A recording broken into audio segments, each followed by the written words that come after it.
L'auteur de ce livre, Hal Elrod, nous propose d'installer une routine matinale la plus complète possible pour attaquer toute nouvelle journée avec le maximum d'énergie, mettre toutes les chances de notre côté pour être efficace et surmonter les difficultés de notre vie, ainsi qu'atteindre nos objectifs. Alors, pourquoi une routine matinale ? Eh bien, il est communément admis que notre humeur du matin va donner le ton général sur le reste de la journée. Admettons que vous démarriez une nouvelle journée en appuyant sur le bouton snooze 5 fois et que, à peine réveillé, vous êtes déjà en train de courir après le temps, que vous arrivez en retard au travail, que vous n'avez pas eu le temps de prendre votre petit déjeuner et que, sans votre café, vous n'avez pas pu être attentif lors de votre première réunion à 9h. Et tout cela s'enchaîne sur la journée, et cela se répète tous les jours de la semaine, tous les mois. Et cela finit par une année chaotique où vous n'avez jamais eu le temps de rien faire, jamais eu de temps pour vous, à part les quelques rares et toujours trop courtes semaines de vacances. Tous les soirs, vous rentrez exténué du travail. Vous vous installez devant votre télévision pour soi-disant vous décompresser, alors qu'en réalité, vous êtes hypnotisé par des programmes sans intérêt. Et le lendemain, c'est reparti pour une journée en tout point identique. En prenant un peu de recul, vous vous rendez compte que vous subissez les événements et que vous n'avez aucun contrôle sur votre quotidien. Si vous n'avez plus envie de cette vie-là, alors prenez-vous en main et essayez la méthode de Hal Elrod. Donc, concrètement, la méthode qu'il nous propose, il l'a surnommée Life Savers. Il faut associer à chacune des lettres du mot Savers un mot, et à chaque mot correspondra des actions que vous effectuerez tous les matins. S pour silence, A pour affirmation, V pour visualisation, E pour exercice physique, R pour reading, lecture, S pour scribing, écriture. Dans la partie silence, il s'agira de vous consacrer quelques minutes juste pour vous.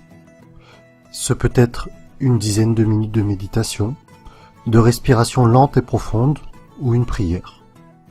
Le but est d'avoir un moment calme qui fera une transition entre votre sommeil et votre réveil, un moment pour se recentrer sur soi.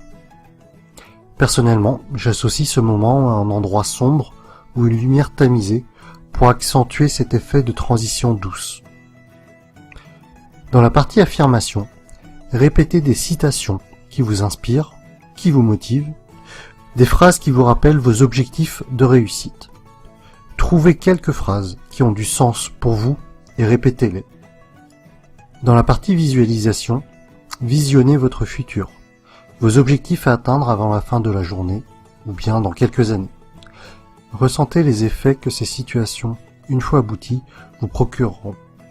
Ces deux étapes, affirmation et visualisation, vont vous aider à cibler les choses qui sont importantes pour vous dès le début de votre journée. Si vous avez regardé ma vidéo sur le livre Réfléchissez et devenez riche de Napoleon Hill, la phrase que vous êtes écrite pourrait être répétée à ces étapes-là.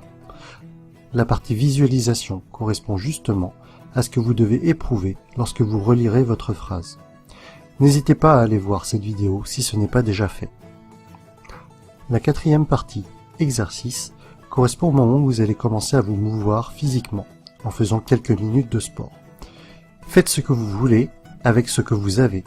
Si vous n'avez pas de matériel, faites des pompes, des squats, des abdos, de la course à pied, des burpees, des jumping jacks par exemple.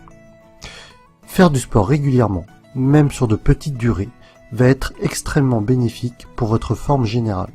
Cela va sécréter de l'endorphine, une hormone de plaisir, qui vous fera énormément de bien. Reading. Lisez quelque chose d'inspirant, ou qui vous formera d'une façon ou d'une autre. Le but ici sera d'apprendre tous les jours quelque chose de nouveau, et qui vous rendra meilleur que le jour précédent. Scribing. Écrivez. Mettez à jour un journal de bord.